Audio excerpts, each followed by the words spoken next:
Hello friends, welcome to all of you. तो आज की इस वीडियो में हम बात करने वाले हैं उत्तराखंड के मोस्ट इंपॉर्टेंट कुछ क्वेश्चंस के बारे में। ये प्रैक्टिस सेट का सेकंड पार्ट है। इससे पहले ऑलरेडी मैंने एक पार्ट बना लिया है, तो आप उसको देख सकते हैं। प्लेलिस्ट में मैंने उसको रखा हुआ है, तो वहाँ से जाके आप देख सकते हैं। काफ़ी इंपॉर्टेंट क्वेश्चन दोस्तों उसमें रखे हुए हैं। अगर आप उत्तराखंड में किसी भी एग्ज़ाम की प्रिपरेशन कर रहे हैं तो आप हमारे चैनल को सब्सक्राइब कर सकते हैं, क्योंकि यहाँ पर आपको उत्तराखंड में होने वाली सभी परीक्षाओं की नोटिफिकेशन, इंपॉर्टेंट अपडेट्स, अदर चीज़ें आपको इसमें दी जाएगी। तो आप चैनल को सब्सक्राइब जरूर कीजिएगा। तो चलिए शुरुआत करते हैं आज की वीडियो की। और हमारा पहला क्वेश्चन यहाँ पे है, उत्तराखंड का प्रथम ऐतिहासिक राजवंश कौन सा है? उत्तराखंड का प्रथम ऐतिहासिक राजवंश कौन सा है? तो इसका जो राइट आंसर है वो है कार्तिकेयपुर। उत्तराखंड का प्रथम ऐतिहासिक राजवंश दोस्तों कार्तिकेयपुर है। इससे रिलेटेड कुछ फैक्ट हम देखते हैं। देखिए, उत्तराखंड का प्रथम ऐतिहासिक राजवंश कार्तिकेयपुर राजवंश है। कार्तिकेयपुर राजवंश की प्रारंभिक जो राजधानी थी वो जोशीमठ के कार्तिकेयपुर नामक स्थान पर थी, और वहीं दूसरी राजधानी अल्मोड़ा की कत्यूर घाटी में थी। तो आप याद रखेंगे, कार्तिकेयपुर राजवंश की जो पहली राजधानी थी वो जोशीमठ के नज़दीक थी, और साथ ही साथ जो दूसरी राजधानी थी वो अल्मोड़ा की कत्यूर घाटी में थी। इसके अलावा उत्तराखंड में शासन करने वाली जो प्रथम राजनीतिक शक्ति थी वो कुडिंद थी, और कुडेंदों की पहली राजधानी कलकुट और दूसरी राजधानी शत्रुघ्न थी। तो देखिए, काफ़ी इंपॉर्टेंट ये क्वेश्चन है और एग्ज़ाम में ये क्वेश्चन पूछे भी जाते हैं, तो आप इनको याद रखेंगे। इन दोनों में काफ़ी कन्फ्यूजिंग रहता है, कार्तिकेयपुर और कुडिंद में। तो ध्यान रखेंगे, जो कुडिंद है वो प्रथम राजनीतिक शक्ति है उत्तराखंड की, और वहीं कार्तिकेयपुर जो है वो ऐतिहासिक राजवंश है, जहाँ से आपको जो है जो स्तंभ लेख हैं या जो शिलालेख हैं या जो स्थापत्य कला है वो कार्तिकेयपुर राजवंश से ये देखने को मिलता है। इन्हीं चीज़ों के माध्यम से हमको पता चलता है कि इस वंश में कितने राजा थे और ये किसके अंडर काम किया करते थे। तो ये सब चीज़ें पता चलती है इन स्थापत्य कला और जो स्तंभ लेख वगैरह हैं यहाँ से पता चलती है। इसलिए इसको जो है प्रथम ऐतिहासिक राजवंश कहा गया है कार्तिकेयपुर को, और वहीं जो प्रथम राजनीतिक शक्ति है वो कुडिंद है। तो दोनों आप याद रखेंगे, राजधानी से भी क्वेश्चन पूछे जाते हैं, तो इस चीज़ को आप याद रखेंगे। अगला क्वेश्चन हम लेते हैं। हमारा नेक्स्ट क्वेश्चन यहाँ पे है, पौरव वंश के निवास स्थल को क्या कहा जाता है? पौरव वंश के निवास स्थल को क्या कहा जाता है? इसका जो राइट ऑप्शन है वो है कोट। पौरव वंश के निवास स्थल को कोट कहा जाता है। इससे रिलेटेड कुछ और फैक्ट हैं, उनको हम देखते हैं। देखिए, पौरव वंश के जो निवास स्थल है उसको कोट कहा जाता है, सेना नायकों को बलाध्यक्ष कहा जाता है, और वहीं भूकर वसूलने वाले अधिकारी को मार्गक कहा जाता है। तो तीनों चीज़ें याद रखेंगे। जो पौरव वंश का निवास स्थल है उसे कोट, सेना नायक को बलाध्यक्ष, और भूकर वसूलने वाले अधिकारी को मार्गक कहा जाता है। तो ये चीज़ इंपॉर्टेंट है, आप इसको याद रखेंगे। अगला क्वेश्चन हम लेते हैं। हमारा नेक्स्ट क्वेश्चन है कि टिहरी में होने वाली पवाली कांठा केदार यात्रा का आयोजन कब किया जाता है? टिहरी में होने वाली पवाली कांठा केदार यात्रा का आयोजन कब किया जाता है? तो जो इसका राइट ऑप्शन है वो है अगस्त सितंबर के बीच में। अगस्त सितंबर के बीच में किया जाता है पवाली कांठा केदार यात्रा, जिसका आयोजन टिहरी में किया जाता है। तो ये चीज़ भी इंपॉर्टेंट है कि पवाली कांठा केदार यात्रा का आयोजन कहाँ किया जाता है? तो टिहरी में किया जाता है, और इसका आयोजन अगस्त से सितंबर के बीच में होता है। कुछ फैक्ट इसके बारे में तो उसको हम देख लेते हैं। देखिए, टिहरी में पवाली कांठा केदार यात्रा का आयोजन किया जाता है, और यात्रा जो है अगस्त या सितंबर के मध्य में होती है, और टिहरी से केदारनाथ तक की 29 किलोमीटर की यात्रा है। तो ये भी ध्यान में रखेंगे कि पवाली कांठा जो केदार यात्रा है ये टिहरी गढ़वाल में होती है। टिहरी गढ़वाल से केदारनाथ तक की यात्रा है, जो कि 29 किलोमीटर की ये पैदल यात्रा होती है। तो इसको आप याद रखेंगे, ठीक है। इंपॉर्टेंट क्वेश्चन है दोस्तों, ये एग्ज़ाम में क्वेश्चन है पूछे जाते हैं। अगला क्वेश्चन हम लेते हैं। हमारा नेक्स्ट क्वेश्चन है, लच्छा नामक जो आभूषण है वो कहाँ पहना जाता है? लच्छा नामक आभूषण कहाँ पहना जाता है? तो जिसका राइट आंसर है वो है पैर में। पैर में पहना जाता है लच्छा नामक आभूषण। आभूषण से रिलेटेड कुछ और फैक्ट भी हैं, उनको हम देख लेते हैं। देखिए, जो लच्छा नामक जो आभूषण है वो पैर में पहना जाता है। पोंटा पैर में पहना जाता है, हमेल गले में, बीड़ नाक में, और जलकंछव कान में। तो ये सभी जो 5 इसमें दिए गए हैं बहुत ज़्यादा इंपॉर्टेंट है, एग्ज़ाम में पूछे जाते हैं, और यही कंफ्यूज भी क्रिएट करते हैं, ठीक है, क्योंकि इनका नाम किसी चीज़ से मेल नहीं खाता है। तो आप देखेंगे कि लच्छा पैर में, पोंटा पैर में, हमेल गले में, बीड़ नाक में, जलकंछव कान में, ठीक है। तो ये चीज़ आप याद रखेंगे, इंपॉर्टेंट क्वेश्चन ये होने वाला है। देखिए, अगला क्वेश्चन हम लेते हैं। हमारा नेक्स्ट क्वेश्चन यहाँ पे है, नृत्य करते शिव की मूर्ति का संबंध किस स्थान से है? नृत्य करते शिव की मूर्ति का संबंध किस स्थान से है? तो जिसका राइट आंसर है वो है जागेश्वर। जागेश्वर से संबंधित है नृत्य करते शिव की मूर्ति। तो देखिए, ये क्वेश्चन पूछा भी जाता है एग्ज़ाम में, तो इससे रिलेटेड फैक्ट को हम देख लेते हैं। देखिए लाखा मंडल में मोर पीठ पर बैठे गणेश की मूर्ति है। ये भी आप याद रखेंगे कि जो लाखा मंडल है, लाखा मंडल में मोर की पीठ पर गणेश के बैठे हुई जो है मूर्ति देखने को मिलती है। देखिए क्वेश्चन पहले भी पूछा गया है, जो तीसरा इसमें दिया हुआ है नृत्य करते गणेश की मूर्ति, ये जोशीमठ में है। ये पहले क्वेश्चन पूछा भी गया है, तो आप ध्यान में रखेंगे कि नृत्य करते गणेश की मूर्ति जो है जोशीमठ में ये है, और नृत्य करते शिव की मूर्ति का जो संबंध है वो जागेश्वर से है। तो इम्पोर्टेंट क्वेश्चन है, आप याद रखेंगे दोस्तों इसको, ये पूछा भी जाता है एग्ज़ाम में। अगला क्वेश्चन हम लेते हैं। हमारा नेक्स्ट क्वेश्चन है कि जागेश्वर मंदिर समिति का गठन कब किया गया था। जागेश्वर मंदिर समिति का गठन कब किया गया था, तो जिसका राइट आंसर है वो है 1914 में। जागेश्वर मंदिर समिति का जो गठन है वो 1914 में किया गया था। इससे रिलेटेड कुछ अदर फैक्ट हैं, उनको हम देख लेते हैं। देखिए जो जागेश्वर मंदिर है ये 124 मंदिरों का समूह है, और इस मंदिर में मुख्य जो मंदिर है उसमें चंद राजा दीपचंद और त्रिमल चंद की मूर्तियाँ हैं। तो ये क्वेश्चन भी पूछा जाता है कि जो जागेश्वर मंदिर है, जागेश्वर मंदिर में कौन से चंद राजा की मूर्तियाँ हैं। तो आप याद रखेंगे दीपचंद और त्रिमल चंद्र, जो चंद हमारे शासक थे कुमाऊँ में जिनका शासन था, तो इन दोनों की मूर्तियाँ हैं दीपचंद और त्रिमल चंद की जागेश्वर मंदिर में। ठीक है, जो मुख्य मंदिर है उसमें दीपचंद और त्रिमल चंद की मूर्तियाँ हैं, और 124 मंदिरों का समूह है जागेश्वर मंदिर। आप एक आंसर बताएंगे मुझे कमेंट में कि जो बैजनाथ मंदिर है, बैजनाथ मंदिर, तो ये कितने मंदिरों का समूह है। जैसे ये जागेश्वर 124 मंदिरों का समूह है, तो बैजनाथ मंदिर कितने मंदिरों का समूह है, ये इसका आंसर मुझे आप बताएंगे कमेंट बॉक्स में दोस्तों। इसके अलावा मैंने बताया कि जागेश्वर मंदिर जो समिति है वो 1914 में ही समिति बनी थी। तो आप इसका आंसर मुझे बताएंगे बैजनाथ मंदिर कितने मंदिरों का समूह है। तो मैं नेक्स्ट वीडियो में आपको इसका आंसर दूंगा, बैजनाथ मंदिर कितने मंदिरों का समूह है। अगला क्वेश्चन हम लेते हैं। हमारा नेक्स्ट क्वेश्चन है कि थारू जनजाति को कुल कितने उपभागों में बांटा गया है। थारू जनजाति को कुल कितने उपभागों में बांटा गया है, तो इसका जो राइट आंसर है वो है 7 उपभागों में बांटा गया है थारू जनजाति को। तो कौन कौन से वो उपभाग हैं उनको हम देख लेते हैं। देखिए थारू जनजाति को 7 भागों में बांटा गया है, जैसे राणा है, बोक्शा है, खुनका है, गिरनामा, डंगोरा, पसिया और धगरा। तो आप याद रखेंगे राणा, बोक्सा, खुनका, गिरनामा, डंगोरा, पसिया, धरगा, ये 7 उपभागों में बांटा गया है थारू जनजाति को। इंपॉर्टेंट क्वेश्चन है, पूछा जाता है एग्जाम में, तो आप इसको याद रखेंगे। जनजाति से क्वेश्चन अक्सर पूछे जाते हैं। अगला क्वेश्चन हम लेते हैं। हमारा नेक्स्ट क्वेश्चन यहाँ पे है, मोटेश्वर मेले का आयोजन किस जनपद में होता है। मोटेश्वर मेले का आयोजन किस जनपद में होता है, तो जिसका राइट आंसर है वो है काशीपुर में। काशीपुर में होता है मोटेश्वर मेले का आयोजन। तो कुछ और भी मेले हैं जो इम्पोर्टेंट है, एग्जाम में पूछे जाते हैं, तो उनको हम देखते हैं। जैसे मोटेश्वर मेला है काशीपुर में है, ये लगता है। घाट मेला काशीपुर, चैती मेला भी काशीपुर, जो काफ़ी कंफ्यूज क्रिएट करता है। चंपावत इसमें अक्सर ऑप्शन में देता है, चंपावत। ठीक है, कंफ्यूज इससे शुरू हो जाता है यहाँ से। तो चैती मेला याद रखेंगे, काशीपुर में चैती मेला लगता है, चंपावत में नहीं लगता है। और धनलेक मेला पिथौरागढ़, तो आप इसको याद रखेंगे। काफ़ी इंपॉर्टेंट ये जो है फैक्ट मैंने दिए हैं। मोटेश्वर मेला काशीपुर, घाट मेला काशीपुर, चैती मेला काशीपुर और धनलेक मेला पिथौरागढ़, तो इसको आप याद रखेंगे दोस्तों। अगला क्वेश्चन हम लेते हैं। नेक्स्ट क्वेश्चन काफ़ी इंपॉर्टेंट है। कुमाऊँ में अंग्रेजी शिक्षा की नींव सर्वप्रथम कहाँ रखी गई थी। कुमाऊँ में अंग्रेजी शिक्षा की नींव सर्वप्रथम कहाँ रखी गई थी, तो इसका राइट ऑप्शन है वो है अल्मोड़ा में।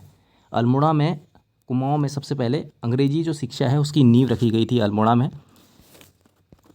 देखिए अल्मोड़ा जो ज़िला है उसकी स्थापना 1891 में हुई थी, और 1844 में अल्मोड़ा में कुमाऊँ का पहला अंग्रेजी स्कूल खोला गया था। आप याद रखेंगे 1844 में अल्मोड़ा में कुमाऊँ का पहला अंग्रेजी स्कूल खोला गया था, जहाँ से कुमाऊँ में अंग्रेजी शिक्षा की नींव पड़ी। तो आप याद रखेंगे, क्वेश्चन पूछा जा सकता है कि कुमाऊँ में अंग्रेजी शिक्षा की नींव किस जनपद से पड़ी, तो राइट आंसर होगा अल्मोड़ा। और ये अल्मोड़ा में जो अंग्रेजी स्कूल खोला गया था पहला, ये कब खोला गया, तो 1844 में खोला गया था। और अल्मोड़ा ज़िले की स्थापना, ये तो पता होना चाहिए, 1891 में इसकी स्थापना हुई थी। अपनी नोट्स में इसको आप लिख सकते हैं, बहुत ज़्यादा इंपॉर्टेंट है, आने वाले एग्जामों में ये क्वेश्चन पूछे जा सकते हैं। देखिए अगला क्वेश्चन हमारा है, रुद्रप्रयाग किन 2 नदियों के संगम पर स्थित है। रुद्रप्रयाग किन 2 नदियों के संगम पर स्थित है, तो जिसका राइट आंसर है वो है अलकनंदा और मंदाकिनी। अलकनंदा और मंदाकिनी नदियों के संगम पर स्थित है रुद्रप्रयाग। देखिए कुछ और प्रयाग भी हैं जहाँ से क्वेश्चन पूछे जाते हैं, उनको भी हम देख लेते हैं। जैसे रुद्रप्रयाग मैंने बताया अलकनंदा और मंदाकिनी नदी के संगम पर स्थित है। देवप्रयाग अलकनंदा और भागीरथी नदी के संगम पर है। शिवप्रयाग अलकनंदा और खांडव नदी, इंद्रप्रयाग गंगा और नयार नदी, और कर्णप्रयाग अलकनंदा और पिंडर नदी। तो ये इंपॉर्टेंट फैक्ट हैं, यहाँ से क्वेश्चन पूछे जाते हैं, तो आप याद रखेंगे ये सभी चीज़ें। रुद्रप्रयाग अलकनंदा और मंदाकिनी नदी के संगम पर है। देवप्रयाग अलकनंदा और भागीरथी नदी। शिवप्रयाग अलकनंदा और खांडव नदी। इंद्रप्रयाग गंगा और नयार नदी। कर्णप्रयाग अलकनंदा और पिंडर नदी। इसके अलावा पंचप्रयागों से भी दोस्तों क्वेश्चन पूछे जाते हैं, तो उसको भी हम देख लेते हैं। पंचप्रयाग, यहाँ से अक्सर क्वेश्चन पूछे जाते हैं कि निम्न में से पंचप्रयाग में कौन शामिल नहीं है या कौन शामिल है। देखिए पंचप्रयाग की अगर बात करें तो पंचप्रयागों से अर्थ है यहाँ पे 5 प्रयाग। तो 5 प्रयाग में कौन कौन है उनको हम देखते हैं। देखिए विष्णु प्रयाग है, नंद प्रयाग है, कर्ण प्रयाग है, रुद्र प्रयाग है और देव प्रयाग है। तो उसको आप याद रखेंगे। अभी जो ऊपर दिया गया था,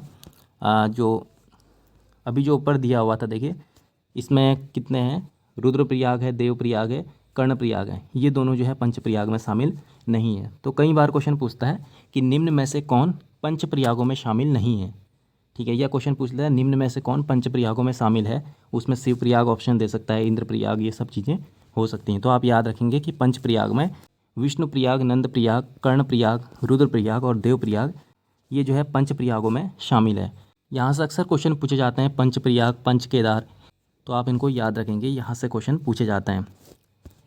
इसके अलावा एक चीज़ और आप दोस्तों बताएंगे कि पंच जो केदार है, पंच केदार कौन कौन से हैं, इसका आंसर भी आप मुझे कमेंट में बताएंगे। मैं आपको नेक्स्ट वीडियो जो बनेगी तो उसमें मैं आपको इसका आंसर दूंगा। ठीक है, एक बैजनाथ जो मंदिर मैंने बताया था पहले, उसका आंसर और पंच केदार का आंसर आप मुझे कमेंट बॉक्स में देंगे। मैं आपका जो है आंसर देखूँगा और उसको मैं वीडियो में भी लूँगा, तो आप देखेंगे। नेक्स्ट क्वेश्चन हमारा है, मसूरी वन्यजीव विहार की स्थापना कब हुई। मसूरी वन्यजीव विहार की स्थापना कब हुई। इसका जो राइट आंसर है वो है 1993 में, 1993 में मसूरी वन्यजीव विहार की स्थापना हुई थी। और वन्यजीव विहार से काफ़ी क्वेश्चन पूछे जाते हैं, तो उनको हम देख लेते हैं। देखिए हमारे जो उत्तराखंड में है, उत्तराखंड में कुल 7 जो है वन्यजीव विहार हैं। इनको आप याद रखेंगे। ये क्वेश्चन पूछा गया है, वीडियो एग्ज़ाम में पूछा गया है। जब फर्स्ट जो वीडियो एग्ज़ाम हुआ था 2021 में, तो उसमें ये पूछा गया था। सेकंड में नहीं, फर्स्ट की मैं बात कर रहा हूँ। जब 2021 में वीडियो एग्ज़ाम हुआ था, उसके बाद लीक हो गया था पेपर, तो ये 2021 में ये क्वेश्चन पूछा गया था कि उत्तराखंड में कितने वन्यजीव विहार हैं। तो इसको आप याद रखेंगे। इसको मैंने हाईलाइट भी किया हुआ है कि 7 वन्यजीव विहार हैं दोस्तों उत्तराखंड में। तो कौन कौन से वन्यजीव विहार है, इसको हम देख लेते हैं फटाफट से। मसूरी वन्यजीव विहार, इसकी स्थापना 1993 में हुई। गोविंद वन्यजीव विहार 1955। केदारनाथ वन्यजीव विहार 1972।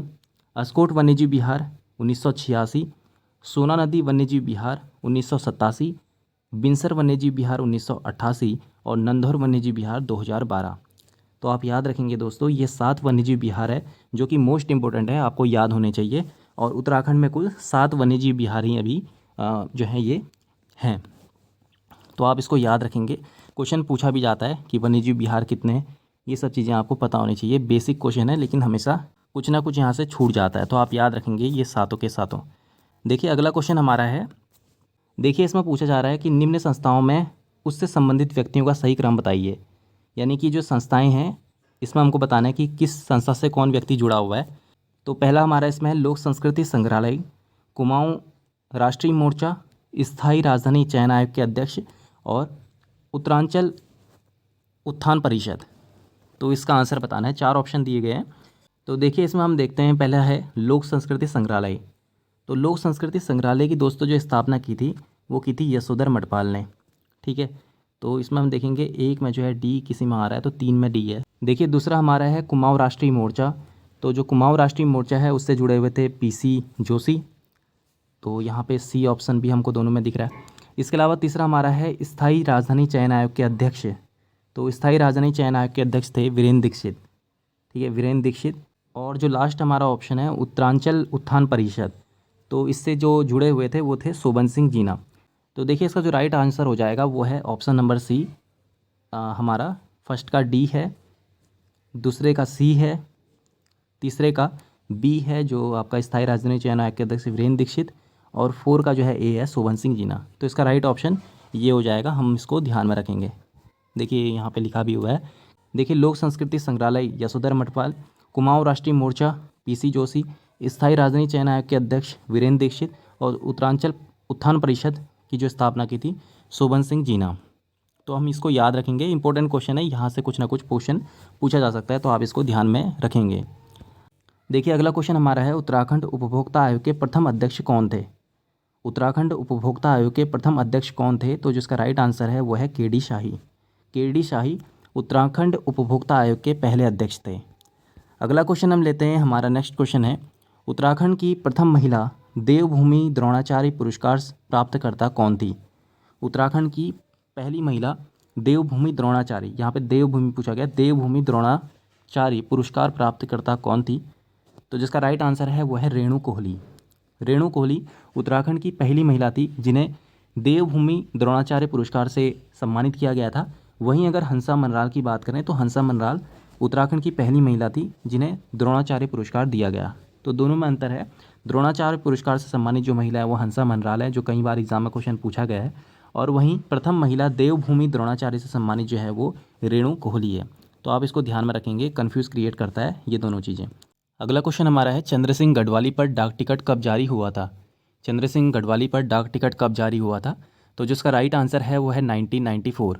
1994 को चंद्र सिंह गढ़वाली पर डाक टिकट जारी हुआ था। आप इसकी डेट भी याद रख सकते हैं, 23 अप्रैल। तो 23 अप्रैल 1994 को चंद्र सिंह गढ़वाली पर जो है डाक टिकट जारी हुआ था।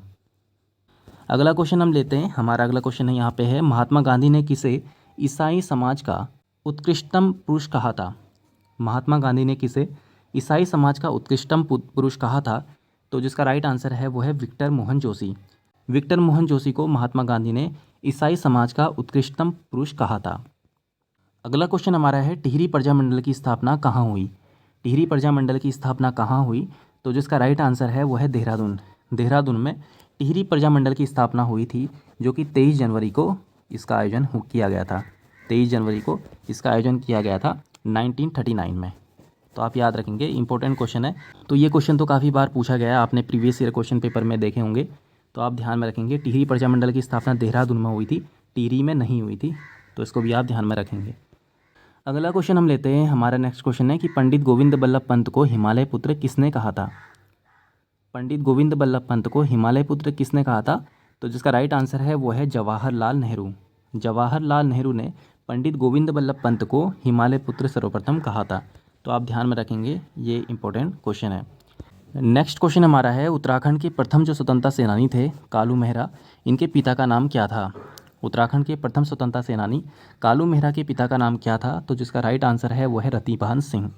रतिभान सिंह जो है उत्तराखंड के जो प्रथम स्वतंत्रता सेनानी थे कालू मेहरा, ये इनके पिता का नाम था। तो आप याद रखेंगे, रतिभान सिंह कालू मेहरा के पिता का नाम था, जो कि उत्तराखंड के प्रथम स्वतंत्रता सेनानी थे। अगला क्वेश्चन हम लेते हैं, हमारा 20वां क्वेश्चन यहाँ पे है, उत्तराखंड द्रोणाचार्य पुरस्कार के तहत कितनी धनराशि दी जाती है? उत्तराखंड द्रोणाचार्य पुरस्कार के तहत कितनी धनराशि दी जाती है? तो जिसका राइट आंसर है वो है 3 लाख रुपए। 3 लाख रुपए दी जाती हैं दोस्तों उत्तराखंड द्रोणाचार्य पुरस्कार के तहत। अगला क्वेश्चन हम देखते हैं, हमारा नेक्स्ट क्वेश्चन यहाँ पे है, प्रसिद्ध बालेश्वर मंदिर को कब राष्ट्रीय धरोहर स्मारक में शामिल किया गया था? प्रसिद्ध जो बालेश्वर मंदिर है उसे कब राष्ट्रीय धरोहर स्मारक में शामिल किया गया था? तो जिसका राइट आंसर है वो है 1952। 1952 में बालेश्वर मंदिर को राष्ट्रीय धरोहर स्मारक में शामिल किया गया था। तो थोड़ा सा बालेश्वर मंदिर के बारे में हम जानते हैं कि ये कहाँ स्थित है और इससे रिलेटेड कौन से एग्जाम में क्वेश्चन पूछे जा सकते हैं। देखिए बालेश्वर मंदिर जो है ये चंपावत जिले में स्थित है, जो कि शिखर शैली में बना हुआ है। 17वीं शताब्दी में इसका जीर्णोद्धार जो है चंद राजा उद्योग चंद के द्वारा किया गया था और 1952 में इसे राष्ट्रीय धरोहर में शामिल किया गया था। तो ये चीज़ें आप याद रखेंगे, बालेश्वर मंदिर चंपावत में है, शिखर शैली में बना हुआ है और 17वीं शताब्दी में इसका जो जीर्णोद्धार है वो आपका उद्योग चंद ने किया था और 1952 में इसे राष्ट्रीय धरोहर में शामिल किया गया था। तो ये क्वेश्चन इंपॉर्टेंट है, इसे आप याद रखेंगे। नेक्स्ट क्वेश्चन हम लेते हैं, हमारा अगला क्वेश्चन है, बेगार पर रोक का पहला ऐतिहासिक कदम किस चंद शासक के द्वारा उठाया गया था? बेगार पर रोक का पहला ऐतिहासिक कदम किस चंद शासक द्वारा सर्वप्रथम उठाया गया था? तो जिसका राइट आंसर है वो है बाज बहादुर चंद। बाज बहादुर चंद के द्वारा बेगार पर रोक का पहला ऐतिहासिक कदम उठाया गया था। तो ये फैक्ट आप याद रखेंगे। देखिए बाज बहादुर चंद ने महीने में 1 दिन से ज़्यादा बेगार लेने पर रोक लगाई थी और बाज बहादुर चंद एकमात्र ऐसा शासक है जिसका चित्र उपलब्ध है। तो ये दोनों फैक्ट इम्पोर्टेंट है कि कौन सा ऐसा चंद शासक था जिसने एक दिन से ज़्यादा बेगार लेने पर रोक लगाई थी। तो याद रखेंगे बाज बहादुर चंद। और एकमात्र चंद शासक है जिसका चित्र उपलब्ध है वह है आपका बाज बहादुर चंद। तो दोनों चीज़ें इंपॉर्टेंट है, इनको आप याद रखेंगे, एग्जाम में क्वेश्चन पूछा जा सकता है। नेक्स्ट क्वेश्चन हम देखते हैं। हमारा अगला क्वेश्चन यहाँ पे है, टिहरी रियासत का भारत में विलय कब हुआ? टिहरी रियासत का भारत में विलय कब हुआ? तो जो इसका राइट आंसर है वो है 1 अगस्त 1949। 1 अगस्त 1949 को टिहरी रियासत का भारत में विलय हुआ था और ये जो है यूपी का 50वां जिला बना था। तो ये भी क्वेश्चन पूछा जाता है कि टिहरी रियासत का विलय कब हुआ था? तो 1 अगस्त 1949 और उत्तर प्रदेश का ये 50वां जिला बना था। और देखिए उत्तर प्रदेश में अभी 75 ज़िले हैं। ठीक है, देखिए यहाँ पे लिखा हुआ है टिहरी रियासत का जो विलय है वो 1 अगस्त 1949 को भारत में इसका विलय हुआ था, जो उत्तर प्रदेश का 50वां जिला बना था। और वर्तमान में उत्तर प्रदेश में 75 ज़िले हैं, जो कि आप स्क्रीन में देख रहे हैं दोस्तों। तो ये क्वेश्चन इंपॉर्टेंट है और ऐसे क्वेश्चन पूछे जाते हैं। तो 75 ज़िले अभी हैं उत्तर प्रदेश में, इसको आप याद रखेंगे। अगला क्वेश्चन हम देखते हैं। हमारा नेक्स्ट क्वेश्चन है कि महात्मा गांधी द्वारा कौसानी में कितने दिनों तक प्रवास किया गया? महात्मा गांधी द्वारा कौसानी में कितने दिनों तक प्रवास किया गया था? तो जिसका राइट आंसर है वो है 12 दिन। ठीक है, यहाँ पे गलती नहीं करनी है। यहाँ पे 12 और 14 में बहुत ज़्यादा कन्फ्यूज होता है, तो इसलिए ध्यान में रखना है कि 12 दिन जो है महात्मा गांधी ने कौसानी में प्रवास अपना किया था। ठीक है, तो 14 दिन ना हो करके 12 दिन आप याद रखेंगे। 12 दिन महात्मा गांधी ने कौसानी में जो है प्रवास अपना किया था। देखिए कुछ और फैक्ट यहाँ पे है कि 1929 को महात्मा गांधी ने कौसानी में 12 दिनों तक प्रवास किया था। महात्मा गांधी ने यंग इंडिया पुस्तक के एक लेख में कौसानी को भारत का स्विट्जरलैंड कहा था। ये तो आपको पता होगा कि कौसानी को भारत का स्विट्जरलैंड कहा था महात्मा गांधी ने। और गांधी की शिष्या थी सरला बहन, तो इन्होंने ही कौसानी में जो है आपका लक्ष्मी आश्रम की स्थापना की थी 1941 में। तो ये भी आप ध्यान में रखेंगे। प्रश्न पूछा जा सकता है कि लक्ष्मी आश्रम की स्थापना सरला बहन के द्वारा कब की गई थी? तो याद रखेंगे 1941 में। ठीक है, सरला बहन ने जो है इसकी स्थापना की थी।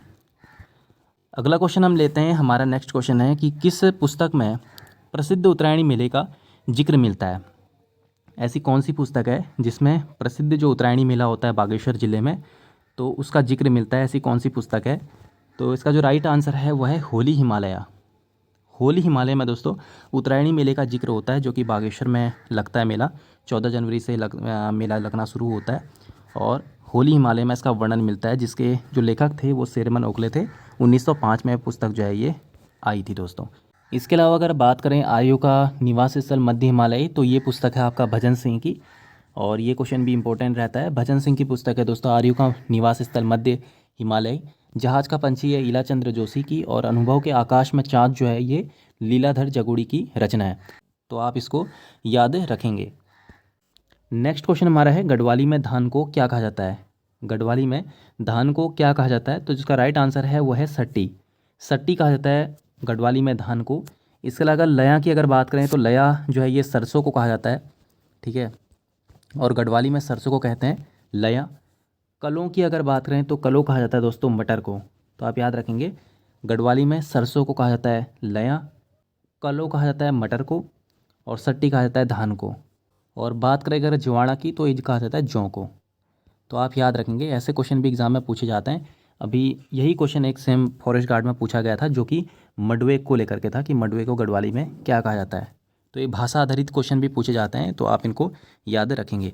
देखिए नेक्स्ट क्वेश्चन हमारा है, सिंगल का संबंध किस चीज़ से है? सिंगल का संबंध किस चीज़ से है? तो जिसका राइट आंसर है वो है चावल की जलेबी। चावल की जलेबी से संबंधित है दोस्तों सिंगल। और ये चावल की जलेबी जो है बनाई जाती है जो त्यौहार वगैरह हैं या कोई शुभ कार्य चल रहा है, तो उसमें जो है सिंगल बनाया जाता है हमारे उत्तराखंड में। तो आप याद रखेंगे इसका जो संबंध है वो है चावल की जलेबी से। देखिए अगला क्वेश्चन हमारा है, धान की रोपाई के समय मनाए जाने वाला उत्सव कौन सा है? धान की रोपाई के समय मनाए जाने वाला उत्सव कौन सा है? तो जो इसका राइट आंसर है वो है हील यात्रा। हील यात्रा का संबंध है धान की रोपाई के समय से मनाया जाता है और यह पिथौरागढ़ का उत्सव है। तो आप याद रखेंगे पिथौरागढ़ में मनाया जाता है हील यात्रा उत्सव। ये धान की रोपाई के समय मनाए जाने वाला उत्सव है। वहीं अगर बात करें नौठा कौतिक की, तो नौठा कौतिक जो दोस्तों चमोली और चंपावत ज़िले में मनाया जाता है। चमोली के आदि बद्री और चंपावत के देवीधुरा और पूर्णागिरी मंदिर में ये मनाया जाता है। जब ये जो चमोली के आदि बद्री में इस उत्सव को मनाया जाता है तो वहाँ पे इस उत्सव को कहा जाता है हिमालय उत्सव। जब नौठा कौतिक जो है ये चमोली के आदि बद्री में मनाया जाता है तो इसे कहते हैं हिमालयी उत्सव। और वहीं चंपावत के पूर्णागिरि और देवी धुरा मंदिर में भी ये उत्सव मनाया जाता है। तो आप याद रखेंगे नौठा कौतिक का जो संबंध है वो दो जिलों से है, चमोली और चंपावत। चमोली के आदि बद्री में और चंपावत के पूर्णागिरि और देवी धुरा के मंदिर में मनाया जाता है। चमोली के आदि बद्री में जब मनाया जाता है तो इसे कहते हैं हिमालय उत्सव, ठीक है। और जब चंपावत में मनाते हैं तो उसे यहाँ सेम कहा जाता है नौठा कौतिक। और अगर बात करें खकोटी उत्सव की तो खकोटी उत्सव जो है ये पौड़ी गढ़वाल में मनाया जाता है और ये उत्सव दोस्तों जो है पांडवों से जुड़ा हुआ है। और बात करें भिरौली उत्सव की तो संतान प्राप्ति के लिए इस उत्सव को मनाया जाता है। तो आप सभी ये याद रखेंगे, इंपॉर्टेंट फैक्ट हैं इसमें जुड़े हुए हैं कहीं ना कहीं। अगला क्वेश्चन हमारा है नंदा राज्यात यात्रा के प्रमाण की उपलब्धता कब से देखने को मिलती है। नंदा राज्यात यात्रा के प्रमाण की उपलब्धता कब से देखने को मिलती है, तो जिसका राइट आंसर है वो है 1843। 1843 से नंदा राज्यात यात्रा के प्रमाण की उपलब्धता देखने को मिलती है, जो कहीं ना कहीं लिटरेचर के रूप में देखने को मिलता है दोस्तों, साहित्य के रूप में देखने को मिलता है ना। जो साहित्य में इसका वर्णन किया गया है साहित्यिक स्रोत में, वहीं से इसका वर्णन मिलता है कि 1843 से ये यात्रा जो है उसके आसपास मनाई जाती थी। हालांकि ये यात्रा बहुत पुरानी है, बट जो प्रमाण मिलते हैं वो 1843 से देखने को मिलते हैं। तो ये चीज़ें भी इंपॉर्टेंट है, इसको आप याद रखेंगे। तो ये थे फ्रेंड्स हमारे उत्तराखंड के कुछ मोस्ट इंपॉर्टेंट क्वेश्चंस। अब हम यहाँ से शुरुआत करते हैं जीएस की और देखते हैं जीएस में बहुत इंपॉर्टेंट क्वेश्चन मैंने इसमें रखे हुए हैं जो आने वाले एग्जाम में पूछे जा सकते हैं दोस्तों। तो ध्यान से देखिएगा आप पूरी वीडियो को। पहला क्वेश्चन मेरा यहाँ पे है, गुप्त काल में भू राजस्व की दर क्या थी। गुप्त काल में भू राजस्व की दर क्या थी, इसका जो राइट आंसर है वो है उपज का छठा भाग। गुप्त काल में उपज का छठा भाग जो है वो राजा द्वारा लिया जाता था, जो उसके बदले वो सेवाएं देता था। राजा प्रजा को सेवा देता था और उसके बदले वो प्रजा से जो है उपज का छठा भाग लिया करता था। इस क्वेश्चन के बारे में थोड़ा सा देखते हैं। देखिए, राजा जो है अपनी प्रजा को सेवाओं के बदले उनसे छठा भाग वसूला करता था भू राजस्व का। और गुप्त काल में नगद कर को जो है हिरण्य कहा जाता था और वहीं अनाज कर को मेय कहते थे। तो ध्यान में रखेंगे ये चीज़ें कि अनाज कर जो होता था उसे मेय कहते थे और जो नगद कर होता था उसे हिरण्य कहा जाता था। अगला क्वेश्चन हम देखते हैं, हमारा नेक्स्ट क्वेश्चन है कि तांबे के सिक्के जारी करने वाला पहला गुप्त शासक कौन था। ऐसा कौन सा शासक था गुप्त शासक जिसने तांबे के सिक्के जो है सबसे पहली बार जारी किए थे गुप्त वंश में। तो जिसका राइट आंसर है वो है रामगुप्त।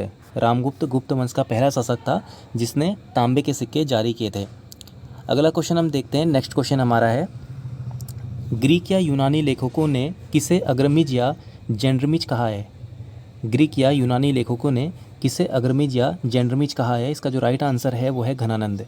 घनानंद को ग्रीक और जो यूनानी लेखक हैं, ग्रीक या यूनानी लेखक, इन्होंने अग्रमिज या जेंड्रमिज कहा है। जो घनानंद था वो नंद वंश का अंतिम शासक था और इसी के समय जो है सिकंदर का भारत पर आक्रमण हुआ था। तो ये भी चीज़ आप याद रखेंगे कि सिकंदर के समय सिकंदर ने जब भारत पे आक्रमण किया था तो उस वक्त नंद वंश का संस्थापक जो है घनानंद था, जो कि नंद वंश का अंतिम शासक था। और वहीं नंद वंश का जो संस्थापक था वो महापद्मनंद था। ये तो आपको पता होना चाहिए, नंद वंश का संस्थापक था महापद्मनंद और अंतिम शासक था घनानंद। और ग्रीक या यूनानी लेखकों ने जो है वो अग्रमिज या जेंड्रमिज कहा है घनानंद को। अगला क्वेश्चन हम देखते हैं, नेक्स्ट क्वेश्चन हमारा है, देखिए अगला क्वेश्चन हमारा है, पाली ग्रंथों में गांव के मुखिया को क्या कहा गया है।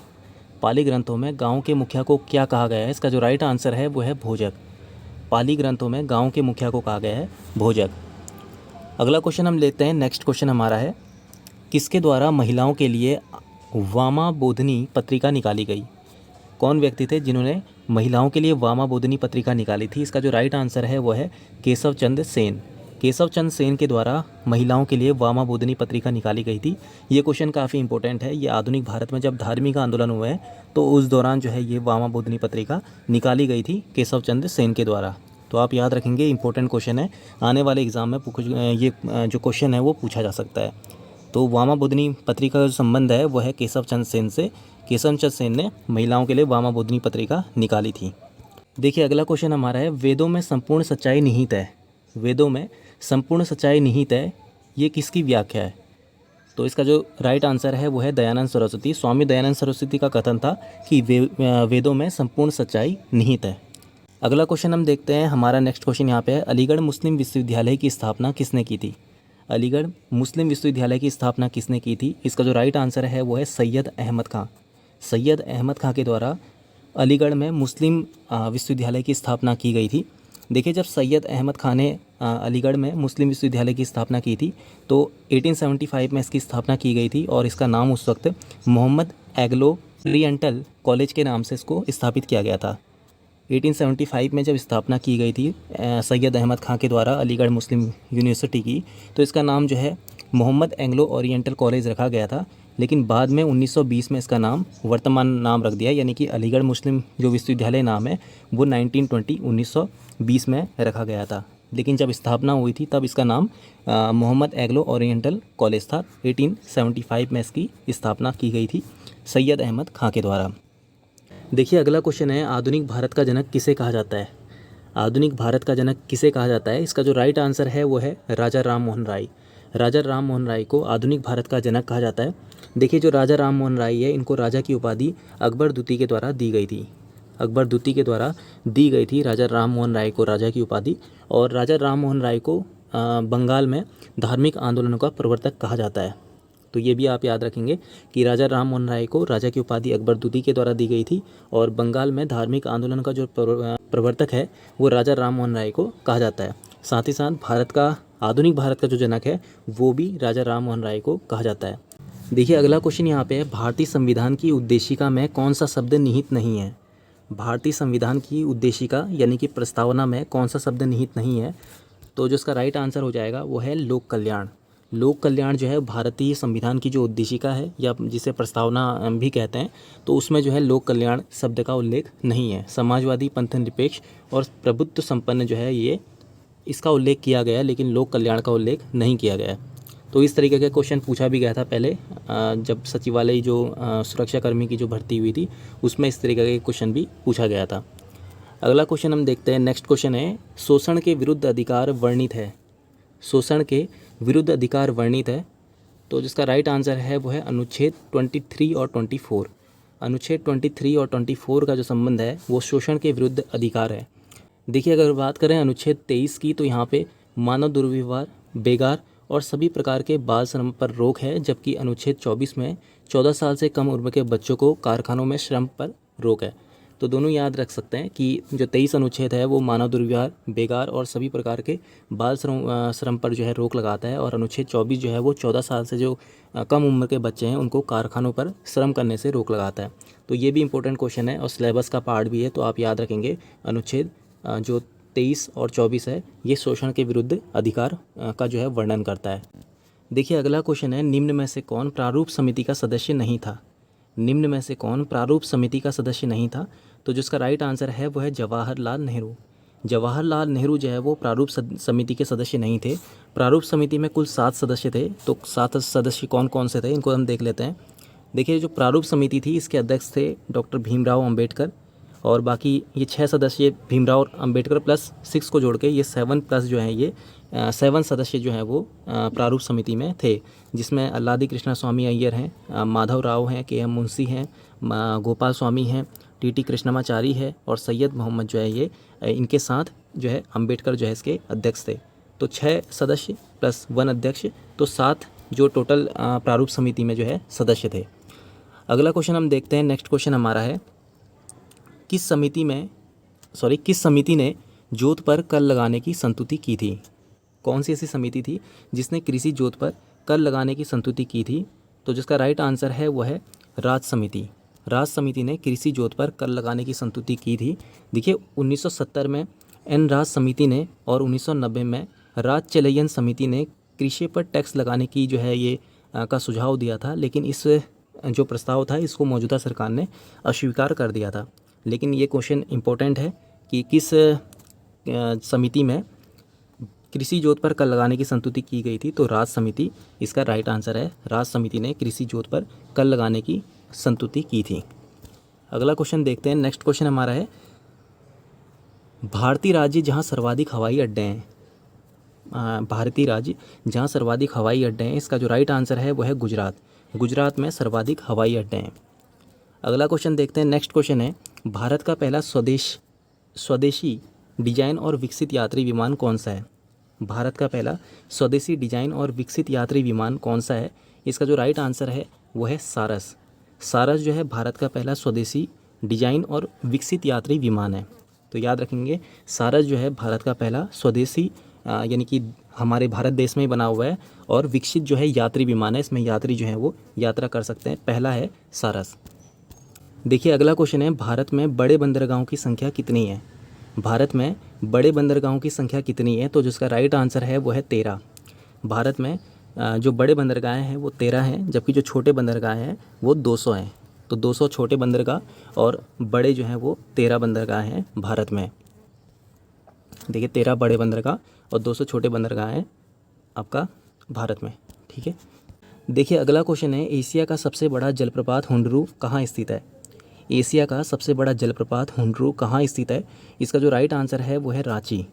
रांची झारखंड में है और झारखंड में स्थित है एशिया का सबसे बड़ा जो जलप्रपात है हुंडरू जलप्रपात, ये रांची में स्थित है जो स्वर्ण रेखा नदी पर बना हुआ है। ये भी आप याद रखेंगे, जो हुंडरू जलप्रपात है एशिया में भारत का सबसे बड़ा जलप्रपात हुंडरू, ये झारखंड के रांची में है स्वर्ण रेखा नदी पर। तो आप याद रखेंगे, इंपॉर्टेंट क्वेश्चन ये होगा। देखिए अगला क्वेश्चन हमारा है, महात्मा गांधी जल विद्युत उत्पादन प्लांट कहाँ स्थित है? महात्मा गांधी जल विद्युत उत्पादन प्लांट कहाँ स्थित है? इसका जो राइट आंसर है वो है जोग प्रपात। जोग प्रपात में स्थित है दोस्तों महात्मा गांधी जल विद्युत उत्पादन प्लांट। इसके बारे में थोड़ा सा हम देखते हैं। देखिए जोग जो प्रपात है, जोग जलप्रपात जो है वो कर्नाटक में शरावती नदी पर है और यह छोटे छोटे 4 जो है जलप्रपात से मिलकर बना हुआ है, जिसमें हम देखते हैं राजा, रॉकेट, रोरर और दाम। तो राजा, रॉकेट, रोरर, दाम से मिलके बना हुआ है ये जो जोग जलप्रपात है। साथ ही साथ जो है ये शरावती नदी पर स्थित है कर्नाटक में। तो ये भी इंपॉर्टेंट है और ऐसे क्वेश्चन पूछे जाते हैं एग्जाम में, तो आप ध्यान में रखेंगे कि जोग जलप्रपात जो है वो कर्नाटक में शरावती नदी पर है और महात्मा गांधी जल विद्युत उत्पादन प्लांट ये स्थित है जोग जलप्रपात में। देखिए अगला क्वेश्चन है, काकोलता जलप्रपात किस राज्य में स्थित है? काकोलता जलप्रपात किस राज्य में स्थित है? इसका जो राइट आंसर है वो है बिहार। बिहार में स्थित है काकोलता जलप्रपात। अगला क्वेश्चन हम देखते हैं। नेक्स्ट क्वेश्चन हमारा है, कौन सी झील, देखिए कौन सी झील भारत के पश्चिम तट पर स्थित है? कौन सी झील भारत के पश्चिम तट पर स्थित है? तो इसका जो राइट आंसर है वो है अष्टमुनि झील। जैसा कि आप मैप में देख रहे हैं, अष्टमुनि झील जो है वो भारत के पश्चिम तट पर स्थित है। अष्टमुनि झील जो है दोस्तों केरल में स्थित है और ये भारत के पश्चिम तट पर स्थित है। देखिए अगला क्वेश्चन है, पूर्वी घाट एवं पश्चिमी घाट पर्वत श्रेणियों का सम्मिलित स्थल कौन सा है? ऐसा कौन सा स्थल है जहाँ पे पूर्वी घाट और पश्चिमी घाट दोनों मिलते हैं आपस में? तो इसका जो राइट आंसर है वो है नीलगिरी पहाड़ी। नीलगिरी पहाड़ी जो है वो पूर्वी घाट और पश्चिमी घाट को मिलाने का कार्य करता है, ये इसका सम्मिलित स्थल है। और अगर बात करें नीलगिरी पहाड़ी की, तो नीलगिरी पहाड़ी जो है इसकी सर्वोच्च ऊंची जो चोटी है वो है दोदा बेटा। तो ध्यान में रखेंगे, दोदा बेटा जो है वो नीलगिरी पहाड़ी की जो है सर्वोच्च चोटी है और नीलगिरी पहाड़ी जो है वो पूर्वी घाट और पश्चिमी घाट का केंद्र बिंदु है या मिलन बिंदु है। तो इसको आप ध्यान में रखेंगे दोस्तों। तो फ्रेंड्स ये थे आज के हमारे मोस्ट इंपॉर्टेंट क्वेश्चंस जो कि आने वाली सभी परीक्षाओं के लिए इंपॉर्टेंट है। उम्मीद है कि आपको ये वीडियो पसंद आई होगी। अगर आपको ये वीडियो पसंद आई हो तो चैनल को सब्सक्राइब करके बेल आइकन को जरूर प्रेस करें, जिससे कि आने वाली रोज़ाना वीडियो आप तक पहुँचे सबसे पहले। तब तक के लिए अपना ख्याल रखिए। धन्यवाद।